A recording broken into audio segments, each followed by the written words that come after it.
une certaine liberté, n'est-ce pas? Et de même, alors ce que je vous propose, c'est que nous discutions un petit peu, et puis on laissera un quart d'heure, 20 minutes à la fin pour que vous posiez vos questions. Et en posant vos questions, vous pourrez aussi vous démasquer, n'est-ce pas? C'est le temps de parler dans un micro. Voilà. De toute façon, vous êtes tous négatifs, n'est-ce pas? Vous avez eu un contrôle à la porte, donc tout va pour le mieux.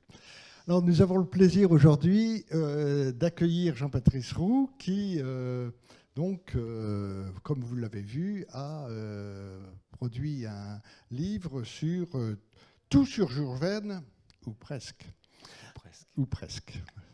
Ça marchait tout à l'heure. Alors là, la technique nous fait défaut. Voilà, pour Jules Verne, vous vous rendez compte, bon. Le Nautilus est en train de s'engloutir. 1, 2. Donc ça marche. Et donc Jean-Patrice Roux est professeur de lettres à Amiens. C'est une ville tout à fait adaptée, vous le verrez et vous le savez, pour nous parler de Jules Verne. Vous pouvez peut-être vous présenter plus amplement, non? Oui, alors Jules Verne a passé un peu de temps quand même à Nantes, sa ville natale, mais en réalité, il a passé une vingtaine d'années... C'était vous que je demandais de présenter. Ah, pardon.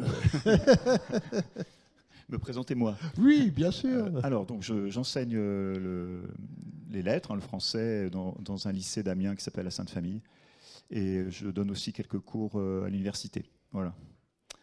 Et j'habite Amiens. Voilà, merci beaucoup. Et vous êtes l'auteur d'autres livres que ce Jules Verne. Alors, j'ai aussi écrit un recueil de poèmes. Voilà. Bon, alors, je suis Bernard Mette et je suis historien des sciences. Voilà.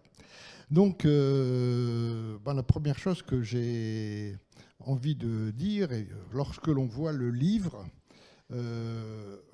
l'éditeur, donc c'est les éditions Court Toujours, c'est cela ? Oui.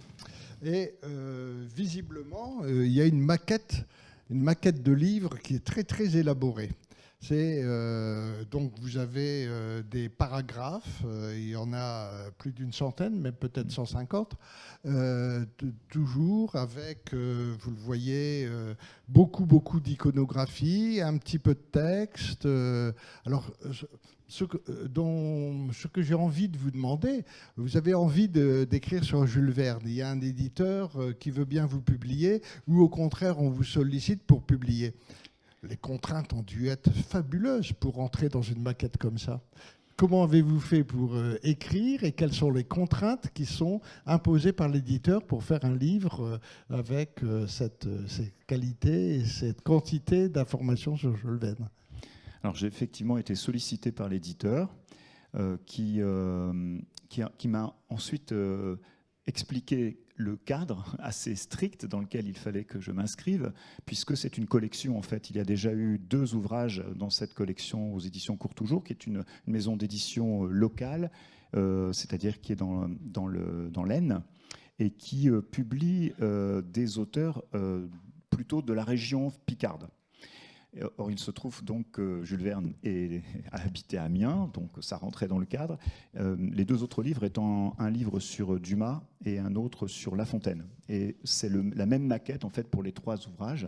C'est le principe des miscellanées, c'est-à-dire des petits chapitres en ordre dispersé, avec un format assez court en fait. J'avais un maximum de texte à mettre en fait. Je ne devais pas dépasser un certain nombre de signes, et donc il a fallu que j'apprenne, que je me fasse à cette méthode. Donc il y a une collaboration avec l'éditrice qui m'a conseillé évidemment, et pour que je puisse comprendre ce qu'elle attendait. Voilà. Particulièrement contraignante. Donc, oui, il faut le dire. Oui. Alors. Bon, moi, j'ai l'habitude de titiller un peu les gens. Alors, vous ne m'en voudrez pas. Hein. Si. Bon, alors, une des premières, quatrième intervention sur Jules Verne, donc, c'est Jules Verne, un auteur de science-fiction. avec un point d'interrogation. Et vous avez l'air de réfuter totalement qu'il soit un auteur de science-fiction en citant Michel Serres. Michel Serres qui nous dit oui, il n'y a pas d'invention de physique, de technique là-dedans. Il utilise seulement les connaissances de son époque, donc ce n'est pas un auteur de science-fiction.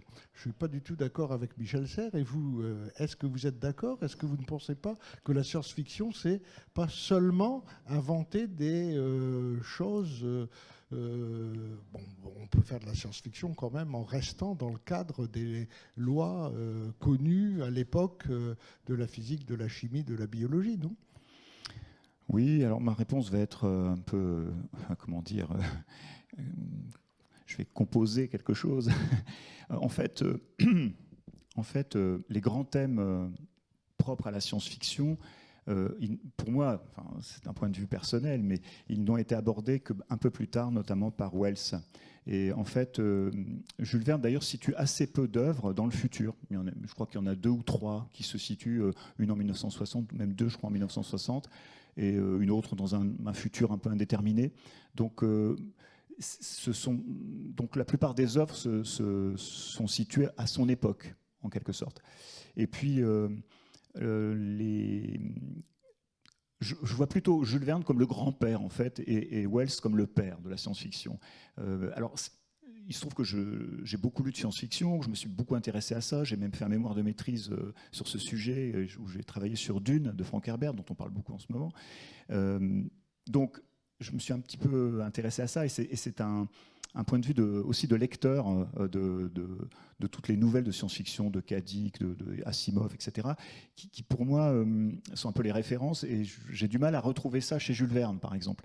Même si, indéniablement, il y a des aspects futuristes dans son œuvre, bien sûr, même ne serait-ce que Paris au XXe siècle, voilà, c'est dit, il y a une imagination de certains objets qui n'existeront que plus tard. Il invente en quelque sorte l'ascensoir, donc qui sera l'ascenseur, qui sera inventé 20 ans plus tard par Siemens. Donc sans parler du Nautilus, etc. Bon, mais voilà, après, c'est un point d'achoppement. Tout le monde n'est pas forcément d'accord avec ce. C'est un peu partagé chez les Verniens. En fait, il y en a qui considèrent que oui. Alors il y a des Verniens aussi. Il y a des Verniens, oui. Il y a des Verniens, il y a des macronistes. Ils sont bien aussi. C'est pas de la politique, c'est uniquement de la terre picarde. Je suis né à Saint-Quentin alors, et puis il y a aussi des petits chocolats à Saint-Quentin également. Donc allons-y. Oui, effectivement, ce que vous dites, c'est que l'œuvre de Jules Verne s'est situé dans son temps, oui. Avec les lois physiques de son temps, en gros la mécanique de Laplace, Newton-Laplace, oui. Mais il y a quand même une invention d'appareils, vous venez de dire l'ascensoir, le Nautilus n'existait pas, oui. le voyage dans la Lune n'existait pas, donc c'est dans son temps, mais quand même l'invention technique, même si elle découle des lois connues, c'est quand même de la science-fiction, ça. Bah oui, de ce point de vue-là, on peut dire que ça préfigure la science-fiction. Bon. Un autre chapitre que vous faites, c'est sur la fascination des machines.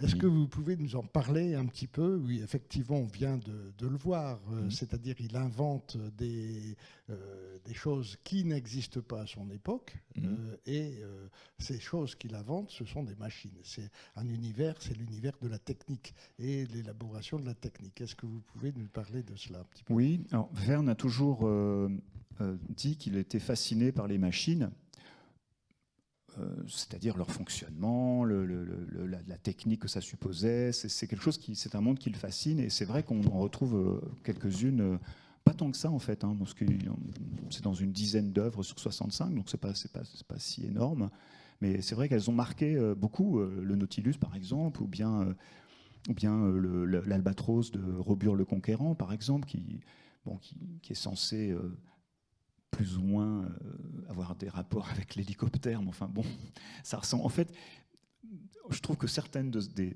inventions entre guillemets de Jules Verne ne sont pas très loin de ce qu'on voit chez Léonard de Vinci, qui n'avaient pas une efficacité extraordinaire. Donc l'Albatros de Robur le Conquérant ne pouvait pas fonctionner clairement, mais bon, voilà, c'est vrai qu'on trouve ces machines étonnantes, une espèce d'éléphant à vapeur, enfin des choses un peu bizarres. Hein. Le Nautilus, donc là aussi, qu'il a imaginé, même si ça existait déjà en fait. Le sous-marin avait déjà été inventé en quelque sorte, donc, mais il a proposé donc un sous-marin électrique. Bon, on n'avait pas les moyens à l'époque de faire fonctionner ce genre de sous-marin, mais ça préfigure le sous-marin atomique inventé en 1955, si je ne me trompe pas.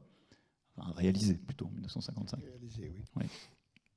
Voilà. Mais vous parlez de Léonard de Vinci, on pourrait remonter un petit peu plus loin encore, par une personne qui vient aussi des Hauts-de-France, Villard de Honnecourt, au XIIIe siècle, il a inventé aussi un certain nombre de machines. Les machines inventées par Villard de Honnecourt fonctionnaient ou ne fonctionnaient pas. Celle de Léonard de Vinci, il a quand même essayé ces machines, on peut le remarquer. Si vous allez vous balader du côté de Florence, vous pouvez voir dans des carrières. Ici, Léonard de Vinci a essayé son oiseau volant. En fait, on devrait mettre autre chose sur la plaque parce que c'est toujours ses serviteurs qui ont essayé les machines. Et puis, ils ont une caractéristique commune, c'est de se trouver au cimetière du coin. C'est-à-dire, tout a échoué, évidemment. Alors justement, pour en revenir à ces... Alors c'est vrai que les machines, depuis des siècles, on en imagine de toutes sortes. Mais c'est vrai que les machines de Jules Verne, toutes extraordinaires qu'elles soient, ce sont des prototypes, ce sont des machines uniques et qui disparaissent en général avec leur auteur. C'est-à-dire qu'elles finissent très mal. La totalité, je crois, oui, ne pas me tromper, la totalité des machines inventées, des machines extraordinaires, sont détruites. Peut-être dans l'esprit de Jules Verne, parce qu'il y voyait quelque chose de prométhéen, en fait, une espèce de volonté d'égaler Dieu, d'aller plus haut, toujours plus haut, et puis de dominer. Il y avait quelque chose de mégalomaniaque, en fait, chez certains de ces inventeurs. Donc c'est ambivalent, en fait, son rapport à la machine. C'est à la fois fascinant pour lui et en même temps effrayant. On pourrait avoir deux interprétations de cela. C'est-à-dire que, d'une part, comme il se situe ces romans dans le présent et que l'on ne voit pas ces machines dans le présent, il faut bien qu'elles se cassent la gueule, ce qui explique leur absence. Oui, tout à fait. Et en même temps, ça a quelque chose de rassurant, parce qu'il s'adressait quand même à la jeunesse, il ne fallait pas non plus être trop effrayant. Mais oui, tout à fait, oui, ça leur donne... Oui, ça donne quelque chose de plus réaliste peut-être. Oui, ça peut être effectivement une œuvre de réalisme. Et ça peut être une deuxième chose. Vous avez un chapitre qui s'appelle « Jules Verne est-il de gauche ?» Il n'y a même pas de guillemets à de gauche.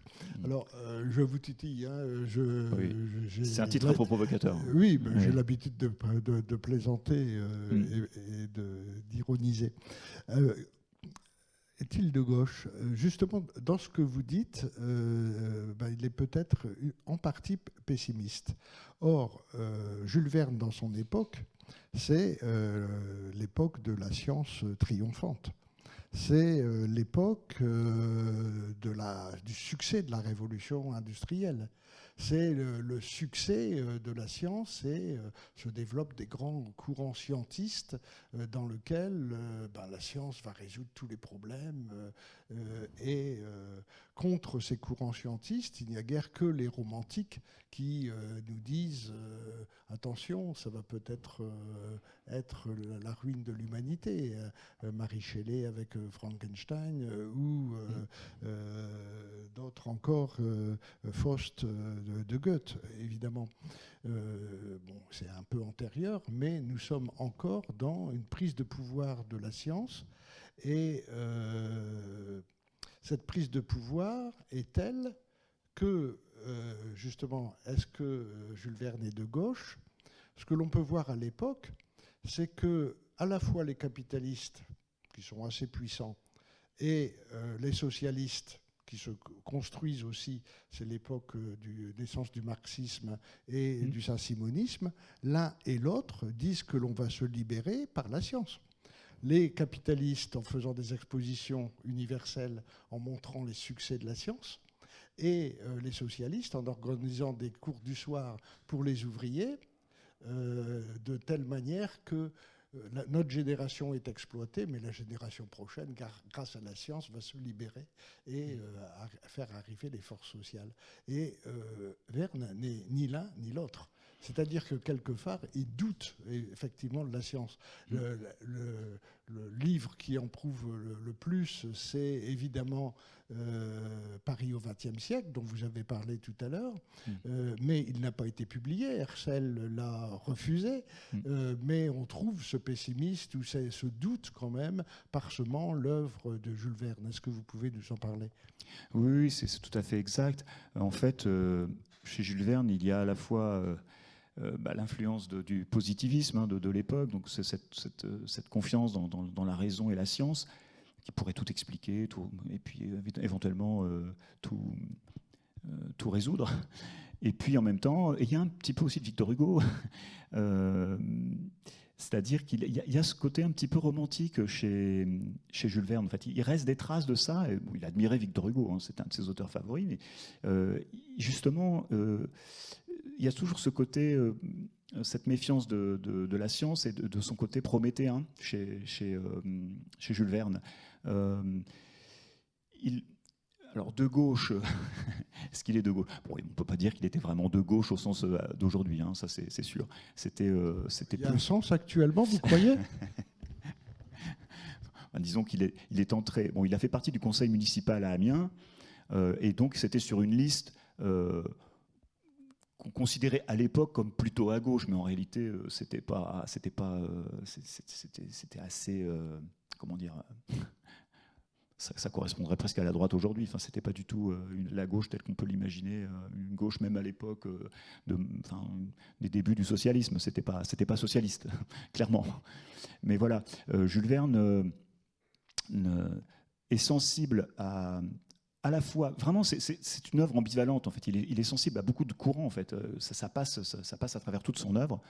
On trouve à la fois des éléments colonialistes parfois, même une forme de racisme dans certains cas, et puis dans d'autres cas, on voit plutôt au contraire la défense des peuples opprimés, on voit une méfiance de tout ce qu'on pourrait considérer comme des sociétés totalitaires, ou le capitalisme dans ses excès. Enfin, donc c'est assez difficile en fait de le situer, parce que je dirais qu'à la ville, c'était plutôt un homme tranquille et plutôt conservateur, et dans ses romans, parfois, il se montre étrangement audacieux et moderne, et même écolo, parfois. Oui, parlons écolo justement, parce que dans plusieurs de ses romans, il dit attention, nous sommes en train d'épuiser les ressources qui ont été mises à notre disposition. Est-ce que vous pouvez en parler? Oui, par exemple, il a craint à un moment donné la fin des baleines, par exemple, déjà à l'époque quand même. Et puis à d'autres moments aussi, il s'inquiète de l'exploitation effectivement des richesses. Alors il y a un roman comme ça un peu fantaisiste quand même, où un groupe d'hommes cherche à faire basculer le sens de rotation de la Terre de façon à déséquilibrer donc l'ensemble et à libérer les pôles de leur glace de façon à exploiter le charbon qui se trouverait au pôle, sur le pôle. Donc, bon, voilà, c'est pas la seule occurrence de cette dénonciation de l'exploitation effrénée des matières premières. C'était le pôle Nord ou le pôle Sud? Alors il y en a... C'est une colle, parce que je sais qu'il y en a un où il n'y a pas de terre, et l'autre où il y a la terre. C'est le Nord, voilà, qui n'a pas de terre, qui est au-dessus d'un des. Oui, donc c'est Sud, oui, pôle Sud. Voilà. Bon,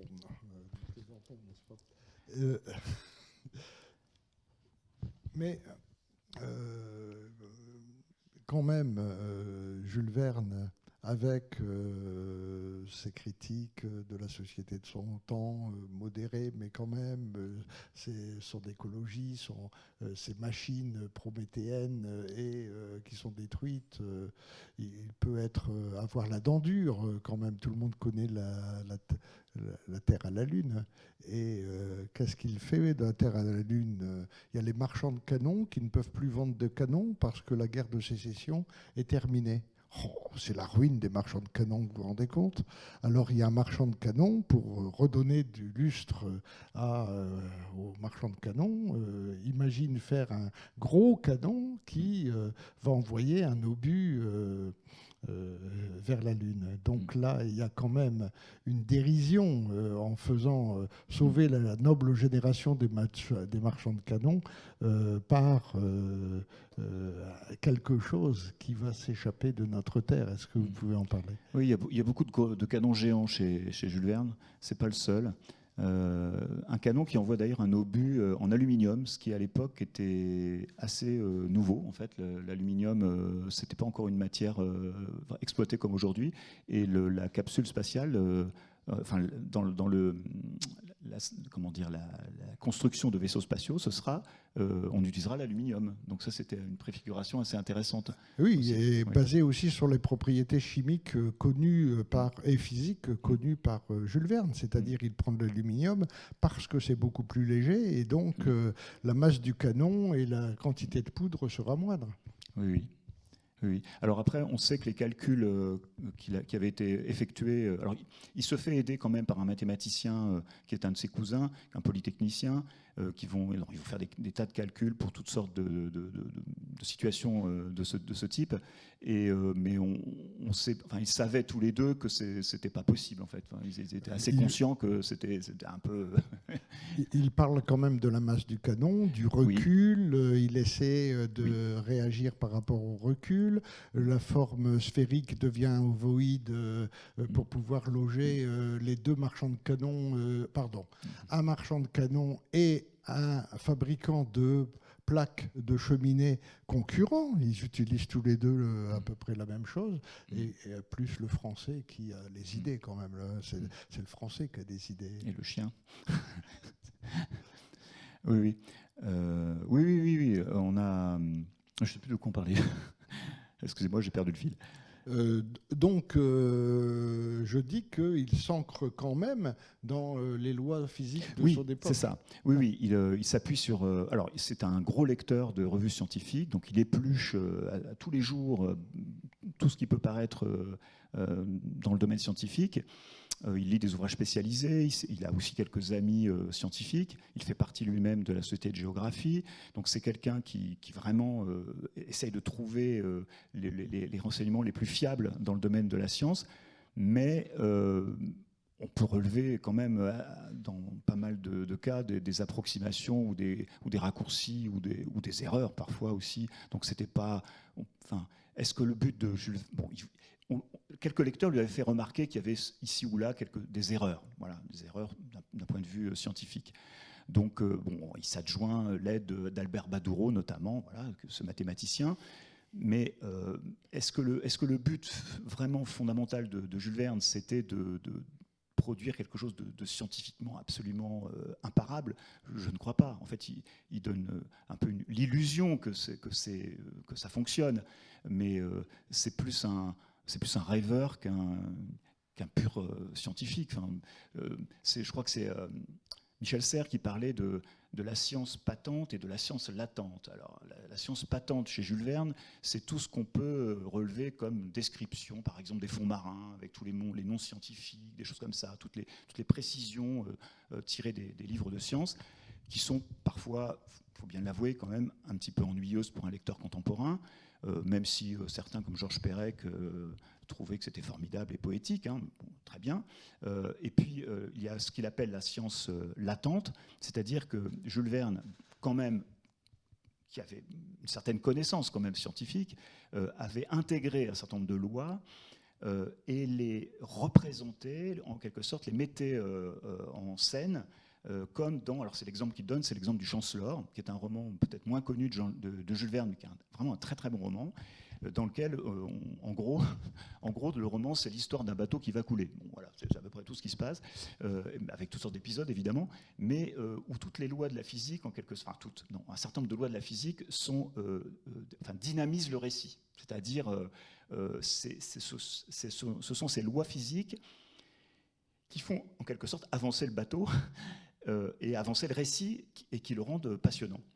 Alors que la science patente, celle qu'on peut observer par exemple dans 20 minutes sous les mers, avec toutes les descriptions, avec les noms scientifiques, eh bien, va plutôt ralentir en fait le récit et va, dans certains cas, le plomber un peu, parce que parfois ça se voit un peu beaucoup.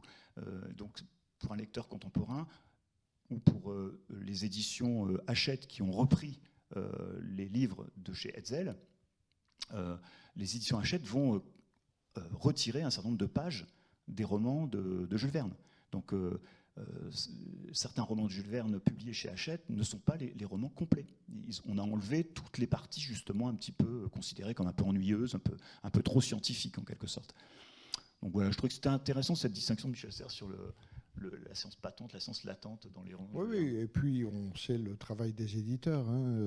On a réédité l'optique de Newton en enlevant tous les passages qui sont un peu religieux, mystiques et compagnie, alors que Newton voulait en fait fonder une nouvelle religion. Alors justement, le rôle des éditeurs... je veux titiller pour le vôtre, qui vous a donné beaucoup de contraintes. Mais vous dites que Hetzel, d'une part, n'a pas publié certains livres, et d'autre part, elle doit lui donner beaucoup de contraintes aussi, non ? Oui, alors en fait, c'est une collaboration très fructueuse. Sans Hetzel, il n'y aurait probablement pas eu de Jules Verne. C'est-à-dire que Hetzel va le guider en quelque sorte vers ses romans géographiques, puisqu'au début, ce sera un peu la forme que prendront ces romans, des romans d'exploration en quelque sorte, donc exploration, on pourrait dire horizontale, parcours le monde, exploration verticale vers les profondeurs de la Terre, ou au contraire vers la Lune. Enfin, ce sera une exploration tous azimuts du monde en fait, avec d'ailleurs quelque chose d'intéressant pour notre époque, c'est que les voyages commencent à être plus faciles à l'époque. On peut faire le tour du monde en employant différents moyens. Et donc il y a une connexion comme ça du monde entier, à la fois par les moyens de transport, mais aussi par des moyens de communication, que Jules Verne met un peu en évidence. Donc Hetzel va donc effectivement donner un certain nombre de contraintes à Jules Verne, contrainte de nombre de livres à publier d'ailleurs, c'est un gros travailleur quand même, Jules Verne, il a publié énormément et sur un rythme assez soutenu, et puis des contraintes liées au fait qu'au départ ce sont des livres adressés à la jeunesse, enfin, qui s'adressent à la jeunesse. Donc Jules Verne dit à un moment donné dans une de ses lettres, on verra ce qu'on enlèvera pour les mioches, hein, donc il considérait que c'était d'abord, lui considérait qu'il voulait être écrivain, pas écrivain spécifiquement pour la jeunesse. Mais voilà, il a dû se plier à un certain nombre de contraintes données par Hetzel, comme par exemple de ne pas choquer la jeunesse par exemple, alors un exemple, il ne fallait pas qu'il y ait des scènes trop sanguinolentes, et à un moment donné, dans 20 minutes sous les mers, le capitaine Nemo va avec le Nautilus éperonner un navire, et il y a une description assez gore en fait au départ de tout ce qui se passe, et Hetzel va dire non, là c'est pas possible, là, donc faut enlever ça. Donc il va au début surtout, au début, il va lui demander aussi de ménager la religion chrétienne. Voilà, qu'il y ait une présence en quelque sorte pour ne pas choquer. Il faut vendre, hein. Comment ? Il faut vendre, voilà. En même temps, c'est d'ailleurs quelque chose qui m'a un peu... Enfin, j'ai eu du mal à cerner Jules Verne sur ce point, sa relation à la religion, parce que il est quand même question souvent de Dieu quand même, même s'il y a un évêque à l'époque a pu dire il manque quelqu'un avec un grand Q, Q majuscule, il manque quelqu'un, donc pas assez de présence de Dieu. En fait, ce sont les ingénieurs qui sauvent les autres. Hein. Il y a ce sont les hommes qui se sauvent par eux-mêmes en quelque sorte. Mais en fait, on trouve quand même, moi je trouve beaucoup de références à une certaine grâce ou une certaine, comment il appelle ça déjà, la providence. Voilà, souvent c'est le mot qui revient, la providence, qui joue un rôle non négligeable, même si elle passe par certains individus. Il y a des figures de la sainteté, par exemple, dans ses œuvres. Mais j'ai du mal à le situer en fait. Lui, il dit qu'il faut vivre en bon chrétien. Bon, voilà. Mais on ne le connaissait pas pour particulièrement religieux. Donc peut-être, c'est la solution que j'ai trouvée, c'est que peut-être que finalement, sa mystique à lui, en tout cas sa spiritualité serait dans le thème de la quête, en fait. Voilà, la quête. La quête Dieu curé ou non, alors, accessoirement, parce qu'il avait besoin de gagner sa vie, mais c'est surtout la quête. Je pense par exemple à un roman qui est vraiment bien représentatif de ça, c'est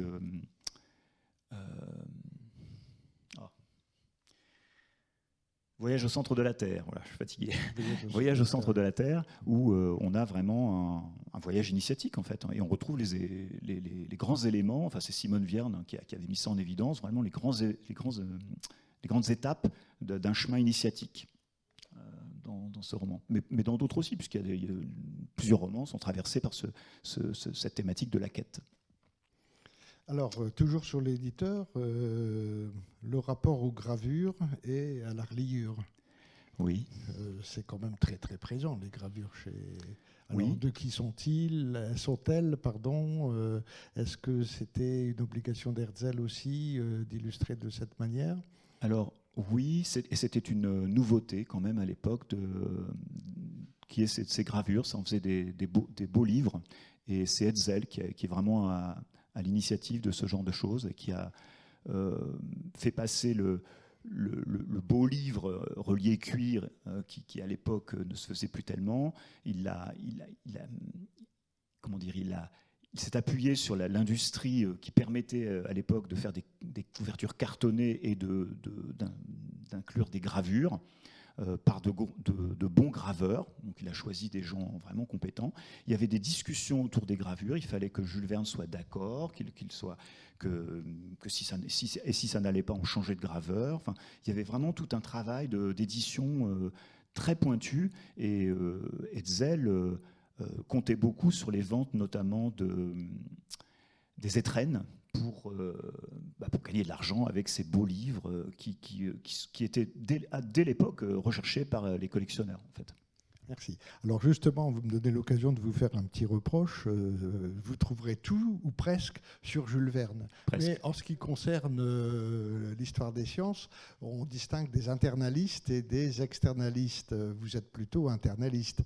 C'est-à-dire que vous venez de parler de Hetzel, des cartons et tout ça, mais c'est tout un contexte à l'époque où il y a une foultitude de livres qui s'intéressent à la science, qui sont cartonnés, qui sont dorés sur tranche.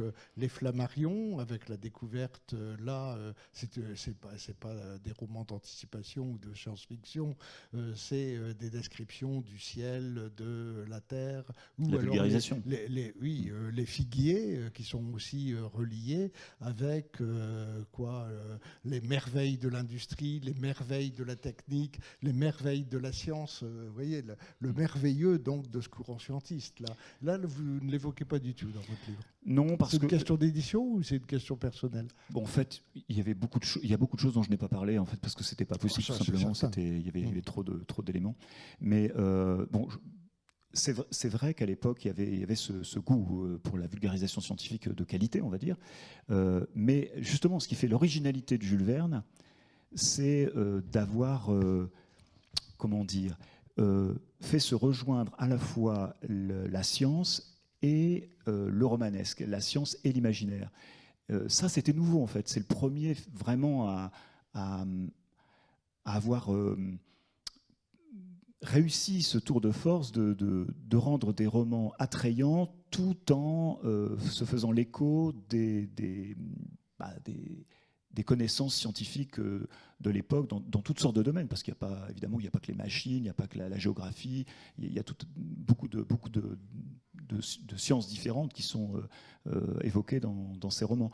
En fait, c'est ça la nouveauté, c'était ça l'originalité de cette familiarité finalement avec la science qui permettait d'en faire un élément du romanesque. Mais est-ce que c'est vraiment une nouveauté? Parce que quand il s'est agi au XVIIe siècle, par exemple, de démontrer ou de faire comprendre que la Terre ne pouvait pas être le sens du monde et que la Terre tournait autour du Soleil, vous avez une foule d'auteurs qui ont imaginé faire des voyages interstellaires dans lesquels la Terre tourne. Alors on pense évidemment aux songes de Kepler, on pense aux oies de Godwin qui ont décollé de l'île de Sainte-Hélène. Vous voyez, il y avait une solution pour Napoléon de s'en tirer, puisque les oies l'ont mené sur la Lune. Il y a surtout Cyrano de Bergerac et sa découverte des hommes de la Lune et des hommes du ciel. Il n'a pas fini, lui, parce qu'il a été assassiné pour qu'il arrête de dire du mal de la religion. Oui, bien sûr. En ce sens-là, c'est pas nouveau. Des voyages vers la Lune, il y en a eu beaucoup bien avant lui. La différence, c'est peut-être la qualité, on pourrait dire, ou la rigueur, en tout cas les références scientifiques d'un bon niveau, du niveau de l'époque en tout cas, qui faisait que ce merveilleux scientifique entre guillemets pouvait intéresser un public assez large. Mais c'est un merveilleux scientifique, mais ça s'appuie sur les connaissances de l'époque. Avec un certain talent pour vulgariser justement cette science, mais dans le romanesque. Je ne suis pas sûr. Enfin, je comprends ce que vous voulez dire avec Cyrano de Bergerac. Et bien sûr, on peut toujours considérer qu'il y a des précurseurs, enfin des gens qui ont écrit un peu avec les mêmes intentions. Je ne suis pas sûr quand même que l'esprit soit tout à fait le même. L'époque était différente. Donc on est dans le positivisme, là, c'est un peu différent. Alors, une dernière question. Vous l'abordez à 2 ou 3 reprises dans ton livre. Jules Verne et les femmes. Alors, Jules Verne et les femmes, oui. Alors... Les femmes dans ses romans et les femmes dans sa vie. Oui. Alors, les femmes dans sa vie. Alors, en principe, il n'y en a eu qu'une. Enfin, en tout cas, une avec laquelle il s'est marié. Il a eu beaucoup de mal à la trouver, justement, cette femme avec laquelle il s'est marié. Il n'a eu que des échecs avant de se marier, voilà, quand même. Il s'est marié tard. Voilà, il a connu beaucoup d'échecs. Je l'ai appris en lisant votre livre. Hein. Je ne m'étais jamais intéressé à ça. Oui, il a connu beaucoup d'échecs. Il était maladroit en amour. Et parfois un peu leste aussi dans sa façon d'aborder les femmes qui lui plaisaient, puisque il y a une anecdote célèbre dans laquelle il aborde une jeune femme en lui disant, parce qu'à l'époque elles avaient des corsets avec des baleines, et donc il s'approche de cette femme en lui disant qu'il aimerait pêcher la baleine sur ses côtes. Évidemment, ça pouvait assez mal passer. Donc il avait ce côté. Alors c'était quelqu'un qui aimait beaucoup plaisanter et qui pouvait parfois avoir des plaisanteries assez lestes. Côté vieux, avec dîner de garçons, etc. Il a fréquenté aussi les maisons, semble-t-il. Voilà. Donc il avait une vie. Mais en fait, il était maladroit. Affectivement, dès qu'il s'agissait du cœur, même dans ses romans, il n'arrivait pas à sortir quelque chose du cœur. Ça lui posait problème. Alors on lui connaît, paraît-il, aussi 2 maîtresses. Il était assez discret, visiblement. On n'est pas sûr du tout. De toute façon, ça c'est pour Ici Paris, on s'en fout. Voilà. Par contre, après, à l'intérieur dans ses romans. Alors les femmes dans ses romans, là c'est pareil. Là encore, il se montre un peu ambivalent. D'un côté, bien sûr, les héros sont plutôt masculins en général, mais c'était un peu normal à l'époque. Enfin, bon, c'était des aventuriers. Bon, voilà. Néanmoins, on trouve un certain nombre de femmes courageuses, dynamiques, qui tiennent la dragée haute aux hommes, qui organisent des expéditions et qui sont vraiment des personnages remarquables, avec de vraies personnalités. Donc on a des héroïnes féminines chez Jules Verne, contrairement à la réputation de... Bah oui, c'est vrai qu'il s'est fait une assez mauvaise réputation de ce côté-là, mais qui n'est pas forcément justifiée, en tout cas quand on lit ses romans. Il y a une spécialiste de Jules Verne, donc une femme, hein, qui a écrit une thèse et qui défend Jules Verne et qui considère que Jules Verne n'est pas comment dire, le phallocrate ou voilà, misogyne qu'on veut bien. Voilà. Ce qui est marrant, c'est que Jeunesse a été bercé par Henri Verne. Et oui. alors, avec des dizaines et des dizaines de romans, il n'y a jamais un jupon là-dedans. Oui, c'est ça. On reproche à Jules Verne cette absence des femmes, alors que finalement, dans d'autres, les romans de Dumas, par exemple, voilà, on ne va pas reprocher à Dumas forcément l'absence d'héroïnes féminines, enfin, en tout cas, ou le peu d'héroïnes féminines. Par contre, on va le reprocher à Jules Verne. Bon. Ce qui n'est pas forcément justifié. Alors, qu'est-ce qui vous a passionné dans Jules Verne ? C'est pas seulement qu'il est mort à Amiens et qu'il a vécu à Amiens. Non, en fait, j'ai lu Jules Verne très jeune, en fait, quand j'avais avant 12 ans, c'est sûr. Vous étiez encore à Nantes à l'époque ? Non, j'étais pas à Nantes, mais ma mère y était. J'ai bien tapé, là.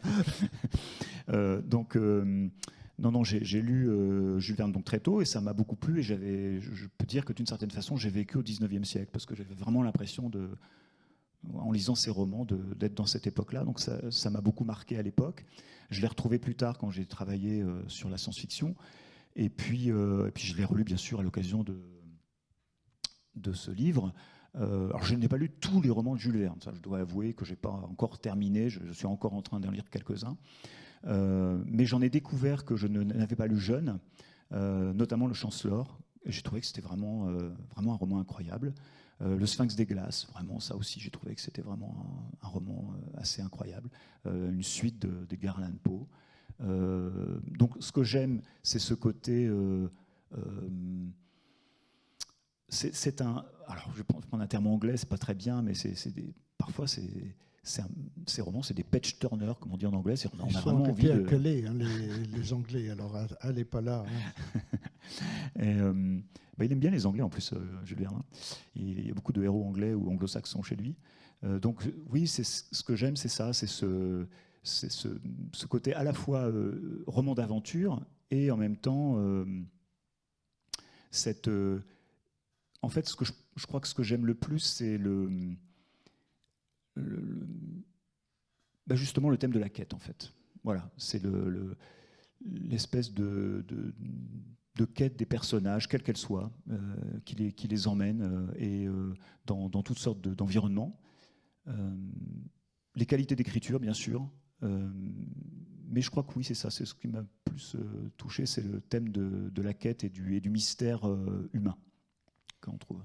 Merci beaucoup. Peut-être avez-vous des questions à poser ? Oui, et vous pouvez enlever votre masque pour le faire. Vous vous rendez compte l'autorisation de l'Université des sciences... de Lille. On s'y perd. Merci, bonjour. En vous écoutant, une idée m'est venue. Je ne sais pas si vous pouvez nous éclairer là-dessus par rapport à la diffusion à l'étranger de son œuvre. Quand est-ce qu'elle a été disponible en anglais, par exemple ? Tout de suite. Il y a eu des traductions. Grâce à l'éditeur ou Oui, il y a eu des traductions et dans le monde entier très rapidement, à tel point que Hetzel surveillait attentivement ce que pouvait écrire Jules Verne, notamment sur les Russes, pour ne pas les froisser. Pour éviter par exemple que Nemo, justement, il a fait de Nemo un prince indien pour ne pas froisser les Russes en fait. Parce que sinon je crois qu'à l'origine c'était un Polonais, puis c'était un peu comment dire... il y avait quelques frottements. Voilà, il y avait des petites choses qui n'allaient pas. Et donc, et en Russie, même encore aujourd'hui, Jules Verne, c'est un auteur très connu, très connu. D'ailleurs, Gagarine Voilà. avait lu, n'est-ce pas, Jules Verne, Oui. était très content. Et d'autre part, c'est marrant, dans la Terre à la Lune, il décolle d'un lieu qui est à peu près comme Canaveral. C'est ça. Et il se retrouve Oui. dans le deuxième, sur le retour, dans un deuxième roman, il se retrouve dans le Pacifique. Absolument. Oui, ça c'était assez incroyable. Enfin, il y avait peut-être quand même une probabilité que ça se passe effectivement là, mais pour toutes sortes de raisons. C'était déjà calculé au point de vue de la physique de la place, je peux confirmer. Oui. Et alors pour les traductions, je peux ajouter que c'est l'un des auteurs les plus traduits dans le monde encore aujourd'hui. Ça paraît incroyable. Merci. Madame. Donc, bonjour, Bonjour. merci pour cette interview. Je voulais savoir comment, il y a beaucoup de choses qui ont été écrites sur Jules Verne, donc comment on peut encore écrire des choses ou comment on arrive à se placer dans ce monde. Parce que maintenant, au-delà de Jules Verne, il y a, comme vous dites, les Verniens, les spécialistes de Jules Verne. Donc voilà, comment on peut faire, à part, si j'ai bien compris, si c'est une commande, mais... Alors, le choix de l'éditrice a été justement de ne pas faire appel à un spécialiste, puisque l'objectif du livre, c'est une œuvre grand public cultivé, mais plutôt grand public, c'est-à-dire accessible. Donc, elle ne voulait surtout pas justement demander. Alors, il y a des tas de gens extraordinaires, hein, des spécialistes de Jules Verne. À Amiens, il y a Daniel Compère, etc. Enfin, Gondolo della Riva, enfin, il y en a plein. Volker Dess, voilà, des gens avec qui j'ai bien sûr correspondu parce que c'était vraiment des grands spécialistes. Moi, je ne suis pas du tout un grand spécialiste de Jules Verne. Je suis un candide, en fait. Enfin, bien sûr, j'ai lu, j'ai étudié, j'ai essayé de trouver des choses intéressantes à droite et à gauche. Mais justement, je ne suis pas un spécialiste. Donc, j'ai écrit un peu à la manière d'un journaliste. J'ai posé des questions, j'ai lu des revues, des livres sur Jules Verne. Voilà, j'ai essayé de voir un petit peu tout l'intérêt. Mais oui, il y a des Verniens, il y a une société Jules Verne. Enfin, c'est un monde. Hein. Les fans de Jules Verne, c'est tout un monde. Absolument. On peut parler des adaptations aussi, cinématographiques, télévisuelles. Oui, il y en a eu un certain nombre, effectivement, et très tôt, en plus, des adaptations, notamment de 20 milieux sous les mers, aux États-Unis, avant la France. Il y a eu des adaptations cinématographiques. Donc, c'est tout un monde au point où ce que je trouve quand même impressionnant dans votre livre, c'est l'iconographie qui est très importante, qui est très diversifiée. En fait, l'iconographie, j'ai vu des affiches, des choses que je ne connaissais pas, donc je suppose ça c'est un gros travail. Donc, Alors, je dois rendre à César ce qui est à Dominique Brisson. C'est Dominique Brisson qui s'est chargé de tout l'aspect iconographique. Je n'aurais pas eu le temps de le faire, voilà. Donc c'était pas possible. Donc c'est elle qui a fait toute la recherche de ce point de vue-là. Donc c'est elle qu'il faut féliciter. Donc je lui transmettrai. Encore? Mais tu m'autopolises, vas-y. C'est pas croyable, vas-y. Une dernière question. Donc on parlait de la vulgarisation scientifique. Dans ce cas-là, dans quel cadre vous placez son livre, en fait, la géographie de la France? Parce que la géographie de la France, c'est un livre de vulgarisateur, c'est pas un livre d'écrivain. Là, on n'a pas de fiction derrière. Non. On a certes des positionnements sur les caractères de certaines régions, des habitants des régions, qui est une position probablement de l'époque, mais c'est pas réellement une fiction. Donc, non, pas du tout. Non, mais effectivement, en fait, l'œuvre de Jules Verne est très variée. Il a écrit dans toutes sortes de genres et il a écrit aussi un livre sur la géographie de la France, absolument. Oui. Que c'est une commande. Hein. Question? Oui. Merci beaucoup. Vous avez parlé on a parlé de la science-fiction, de son influence sur la science-fiction, également de son rayonnement dans les pays anglo-saxons. Il y a dans la science-fiction actuelle, en bande dessinée, actuelle depuis plusieurs années, une branche qui se développe qui s'appelle le steampunk, qui est très anglo-saxonne et qui se revendique énormément de l'héritage de Jules Verne. Alors que ça reste quelque chose de très cantonné aux anglo-saxons, alors qu'il y a des bons auteurs comme Victor Fleury en France notamment. Quel lien vous faites du coup entre Jules Verne, qui n'a pas connu du coup son lointain avatar, et le steampunk? Vous avez tout à fait raison d'en parler. J'ai complètement oublié d'en parler tout à l'heure à propos de la science-fiction, mais vous avez tout à fait raison. Le steampunk, oui, on peut dire que c'est un... Comment dire Oui, tout à fait. C'est vraiment, oui, c'est tout à fait, c'est un courant qui se revendique de Jules Verne, et on pourrait dire que Jules Verne est le premier auteur de steampunk. Hein, c'est vraiment, je trouve qu'il y a quelque chose de, oui, tout à fait. Il y a un lien, clairement. D'ailleurs, c'est dans le livre, mais il y a un fabricant je crois que c'est de manège, si je me souviens bien, qui a fait le lien clair entre steampunk et Jules Verne. Donc il a fait, oui, en France. Je crois que c'est un carrousel, quelque chose comme ça. Comment ? Je ne suis pas sûr que ce soit Adam. Je ne me souviens plus où ça se situe exactement. Je ne me souviens plus. Mais comment ? Dans l'Aisne. Ah, je ne sais plus le lieu. Je l'ai su.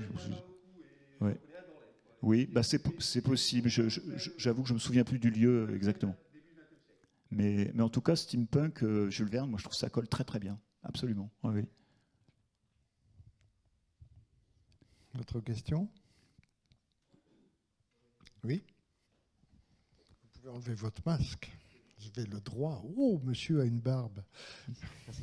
Est-ce que Jules Verne est-ce que ça l'a enrichi ? Est-ce que il est ou est-ce qu'il était riche d'avance, ce qui était déjà bien aisé ? Alors, il a bien gagné sa vie, c'est sûr. Hein, il a pu acheter une très belle maison. Et puis, il a une très belle tombe qui montre qu'il avait beaucoup de fric. Mais paradoxalement, ce qui l'a enrichi, ce sont moins les romans que les adaptations théâtrales de ses romans. Là, il a gagné énormément d'argent. Bon, il a gagné de l'argent avec ses romans. Mais alors, bon, après, il y a une polémique sur est-ce que Hetzel le payait suffisamment, est-ce qu'il n'a pas un petit peu exploité parce qu'il a fait un contrat un peu léonin à un moment donné. Bon, voilà. Bon, sans rentrer dans ce genre de considérations, il a quand même bien gagné sa vie avec les romans. Et c'est intéressant parce que c'est un retour vers le théâtre qui était sa première vocation. En fait, lui, il voulait être dramaturge au départ, Jules Verne.